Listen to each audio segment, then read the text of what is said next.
Hey YouTube, so I recorded this video yesterday, but for some reason my camera decided not to complete the video properly and ended up being truncated with some MP4 header problems or whatever, so I'm recording it again tonight. I just happened to be watching a YouTube video the other day. I know, big shock, who would do that?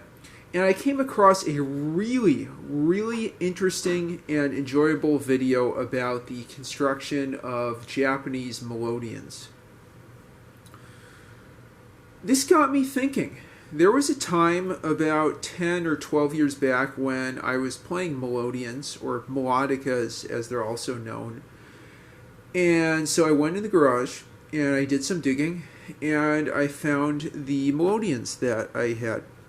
It's interesting. There's some YouTube videos from, I believe, about 10 to 12 years ago where I played melodica quite badly. I play a few Brazilian folk songs and other things. Going back, I saw that I had one newer melodion, Study-32, as well as a much older melodion A-32, and I don't know how old this is. Maybe it's from the 70s, maybe it's from the 80s. My cat doesn't know either. Maybe she can flick her tail and get some extrasensory perception to figure out which decade, the decade in which it was fabricated. I'll show you both of these and just play this a little bit. Before I do that, I'll give you some background about melodicas. These are wind instruments that are essentially air keyboards that have different reeds for the tones of each key. You blow into it and then you play the keyboard, and what's interesting is that for lower tones you need less air, whereas for higher tones you need more air. I've found that both through experience and from reading.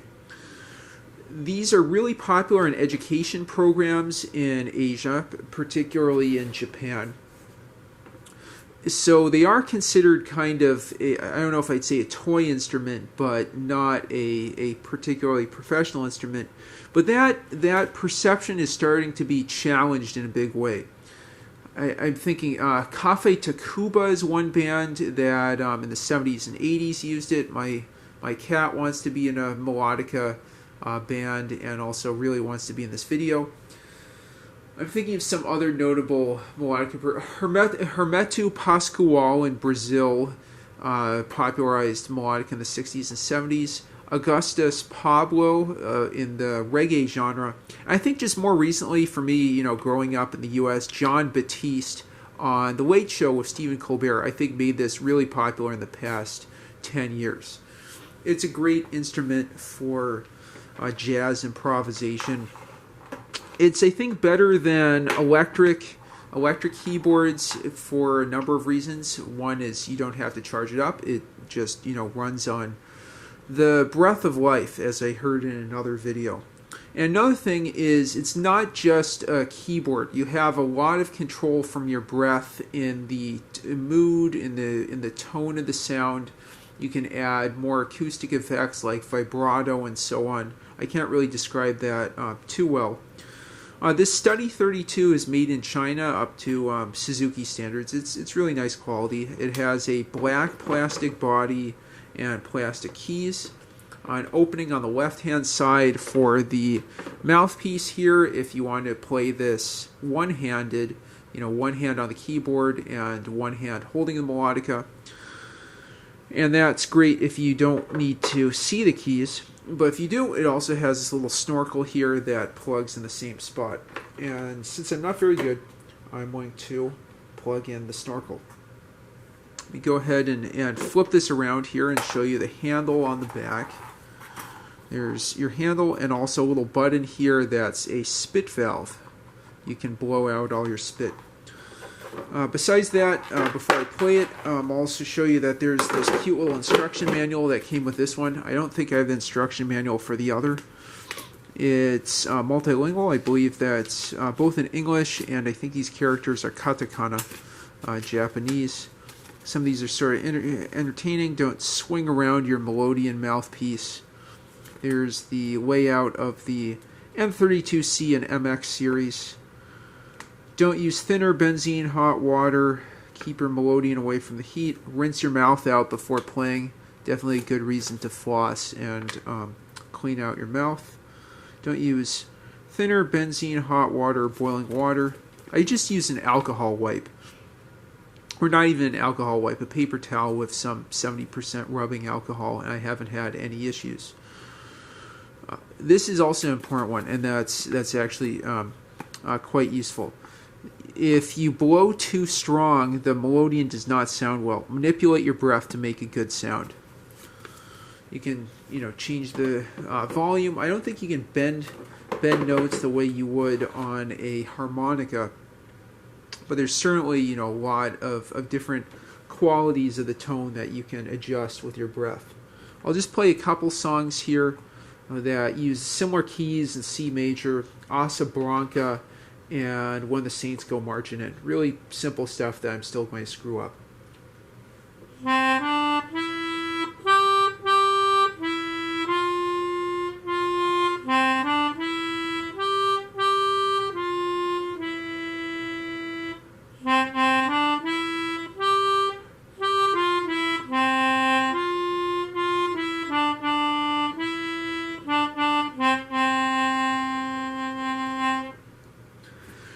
I'm not really good, but you can see, unlike an electric keyboard, with synthesizers you can manipulate the tone more. But just with my breath, I can add vibrato. I can have multiple short and quick or longer tones. I can adjust the volume.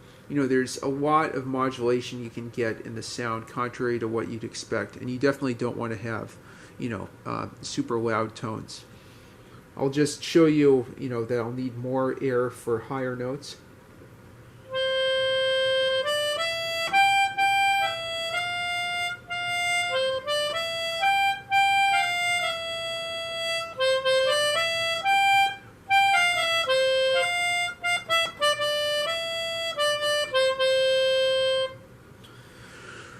That's one octave up, and When the Saints Go Marching In.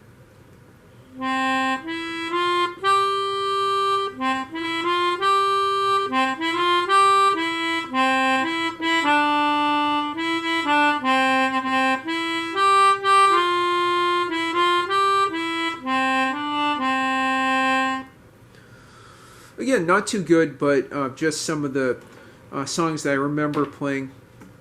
What was interesting is I've been listening to a lot of Lila Downs, and I was listening to La Cumbia del Mole recently.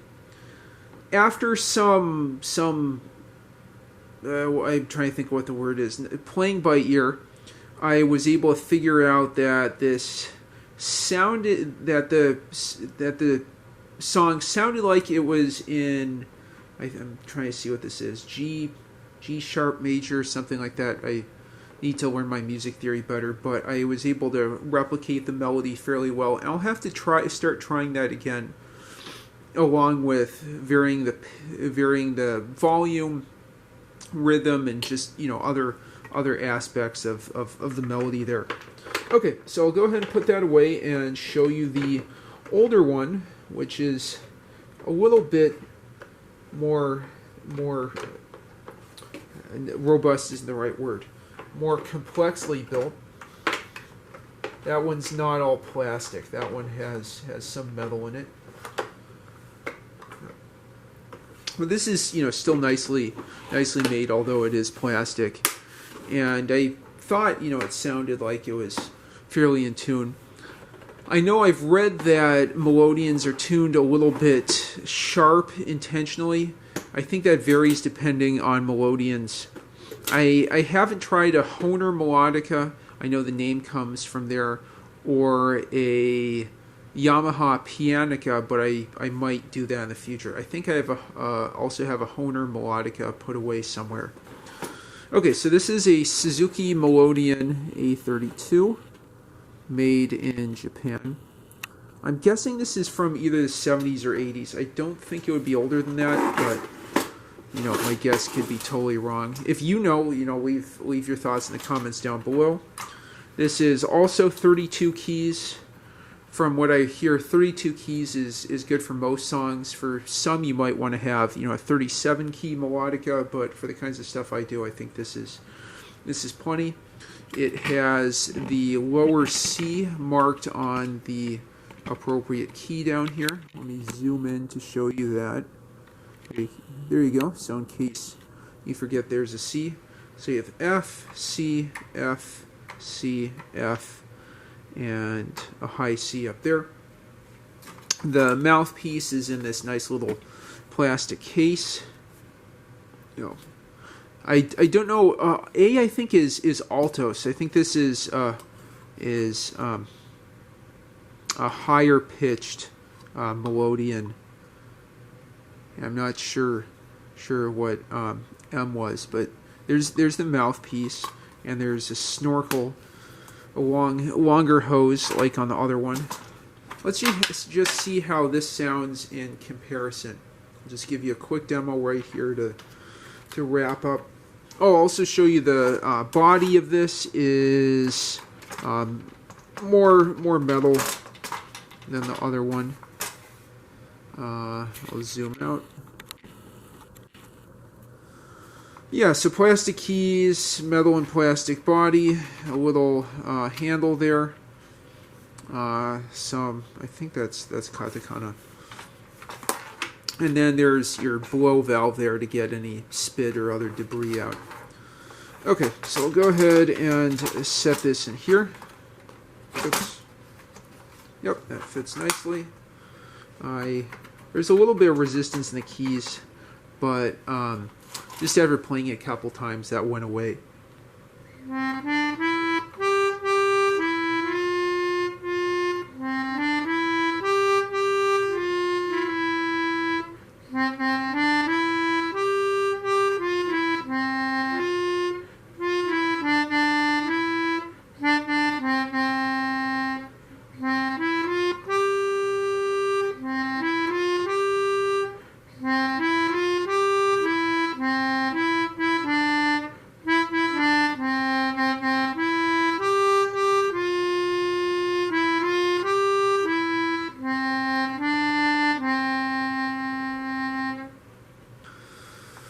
And there you have it. A quick test of the Suzuki Melodion A-32 melodica. I might have to practice this, a lot more and get better with my breath. I realize now when there's my cat's tired of me focusing on the video instead of her. I'll have to practice this a lot more, and like I said before, remind myself that more air is not better, and carefully modulating the volume is super important. There's a lot of music that I could transpose, I guess, from listening into melodica performance. I'm thinking of a lot of Cuban music that I listen to, a lot of Mexican music, Brazilian music. I'd be interested in studying Japanese music at some point as well. I'm also thinking back to prior videos. I'm thinking back to the mechanical computation music box video, and this sort of fits that theme in some ways, although there isn't really a memory in this computer. The memory is up in my brain somewhere, if there is a brain in there, and I'm just providing the power and the conversion of that memory into output here with the melodion. Okay, with that philosophical point aside, I'm going to put this away, and I hope you enjoyed this tour of a couple of my melodicas. I'll try and get better and maybe record a couple quick videos of some music I listen to, and I think besides that, in the future I really want to learn some jazz improvisation on the melodica. Another great thing about these is they're portable, they're super compact. This is something that could fit in a bike. I might find, one of those little tiny candy bar size Hohner melodicas to stick on the bike, but that is also really exciting, that I can make pleasant and unpleasant noises in the middle of nowhere and irritate no one else besides some deer, some foxes, some groundhogs, maybe some owls. I remember when I played this in Southwest Ohio, I'd hear owls responding from the woods, and that was really entertaining. I guess, you know, I attracted some owls to the woods nearby. Anyway, with all that extra monologue and digression aside, I hope you enjoyed this video. Please like and subscribe as always, and thank you so much for watching. Have a great one.